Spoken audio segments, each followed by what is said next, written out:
Hello, juniors. I'm going to briefly touch on what you're to do in Spanish. I think the instructions are clear, but if you have your books, open your book to page 420. Now, we have just learned the past tense in Spanish. On page 420 and 421, there is really absolutely nothing new here to learn. We ask a question in the past tense in Spanish just exactly as we did in the present tense. The only difference is your verb is going to be in the past tense. In the present tense, if you'll notice there at the top, we learn to ask a question. Do I prepare? Preparo yo? And then, of course, to answer it, we answer in the usted form. Si, usted prepara, in the present tense. In this chapter, you're going to learn how to ask and answer questions involving subject pronouns in the past tense. And it's not going to be any different. We know the three ways that we can ask a question in Spanish. The rising intonation, the statement plus verdad, or no es verdad, or the third way is the way we always do it. The verb comes before the subject.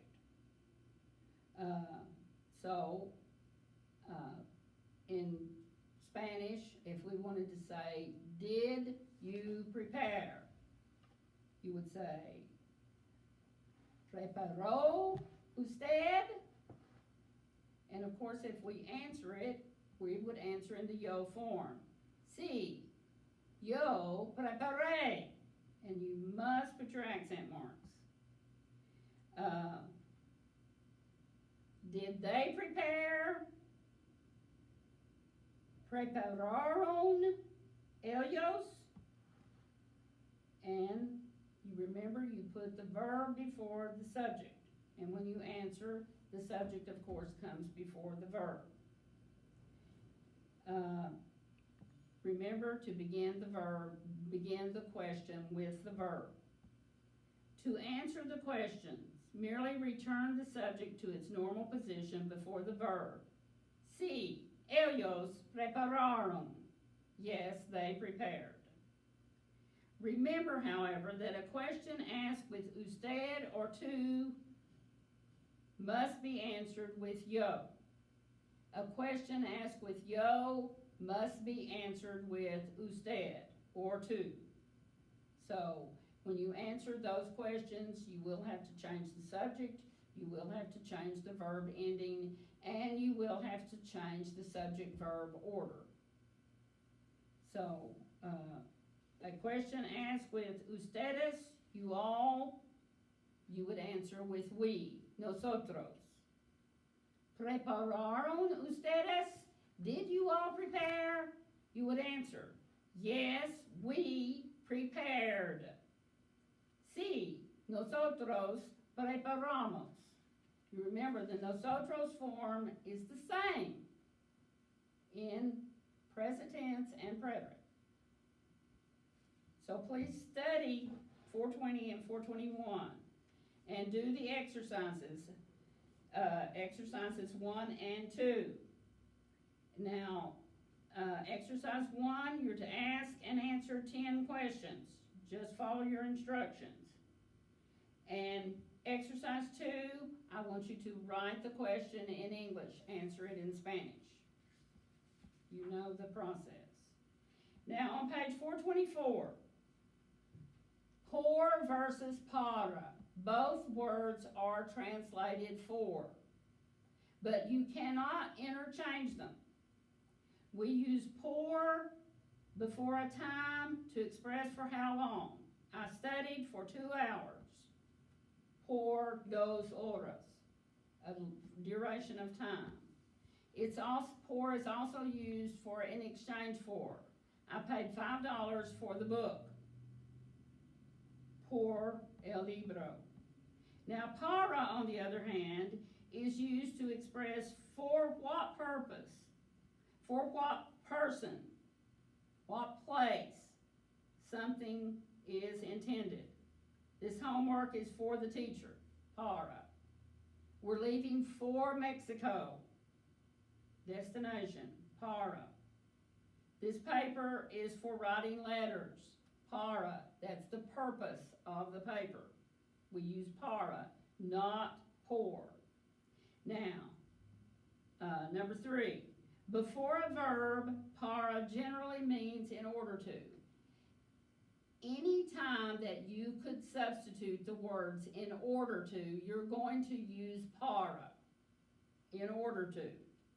I study in order to learn, para aprender. Now, we'll study por and para in much more detail next year.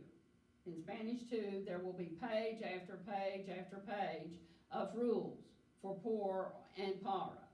But for this year, this is what we are learning. There's one other thing. There are 3 verbs that do not use either por or para because the for is included in the verb infinitive. Buscar, we've already learned this verb, means to look for. Therefore, when we use the word buscar, you do not use por or para with it. The verb esperar, to wait for. We do not use por or para. And the verb pedir, to ask for. We do not use por or para. Now please do not confuse the verb pedir, to ask for, with the verb to ask, preguntar. Preguntar means to ask, but to ask for is pedir. Do not confuse them. That you need to memorize. And I have given you instructions for doing exercises 1 and 2. Please follow my instructions. For exercise 1, I think I asked you to write the sentence in English. Number 1, I practiced for 2 hours. Now, would you use por or para? It's a duration of time, so of course you would use por. So in your homework, in your writing, you should write in English, I practiced for 2 hours. And after that sentence, you should write por. Tell me which, por or para. And in exercise 2, you are to write the question in English, answer it in Spanish. Now please note, these verbs are in past tense, not present. So make sure you translate them correctly. Now, if you have any questions, you know that you can ask me on My School Works, and I will try to answer as soon as possible. Now, this group, for English, I don't think I need to give you any instruction. You need to be very careful that you read each literature selection. You know what you should know. Answer the questions. If they are not answered correctly and in good, complete sentences, you will not receive a good grade in literature. So please work carefully. In grammar, don't just rush through those exercises and mark anything, because I will be grading them. I don't usually grade homework, but that's what I have to grade. So you need to make sure that you use your handbook. Every exercise tells you what section to refer to in your handbook. Please study that handbook for that section before you try to do the exercises. Of course, you can refer back to the handbook if you have a question on any sentence.